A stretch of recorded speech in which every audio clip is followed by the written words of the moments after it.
So yan no, isang magandang umaga sa inyong lahat. Bubuhusan ito para sa panibagong pagpapile dito na site. Ayan.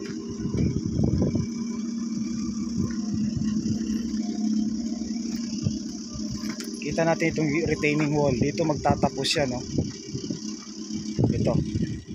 Ito yung retaining wall. So bagsak yan papuntang dyan sa ibabaw ng tulay. So pa-slope yan.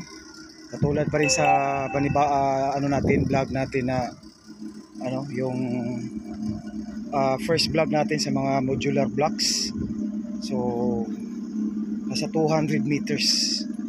So yan, bubuhusan ito ngayon para sa piling. So katulad ito sa Tagum flyover, yung sa may Golf View, diyan sa may Coastal Road din noon, diyan sa may bridge, diyan sa may Bago, exit Coastal Road. Kasi napakaganda nito kasi talagang ito talagang napaka highest standard no yung nito, itong mga blocks. Kasi dalawang tao ang magbubuhat nito talaga no, kasi 48 kilos ang bigat niya no kung bubuhatin. So yan no, nakikita natin yung yung finish sa kabila. Yan yung 5 layer na. So dito 5 layer din dito no. Ayan, may helicopter sa taas. 5 layer, after dyan, mga 5 layer na dito, tatambakan na ito dito ng lupa. So patong-patong, kasi yun nga mabigat na pag 6 layer. So pag nabuhusan yan, start naman sila ng patong hanggang sa maabot yung ibabaw. So dito siguro sa gitna talagang napakataas, pero pag pabagsak na doon, medyo mababa na siya kasi doon talaga sa retaining wall. Ayan.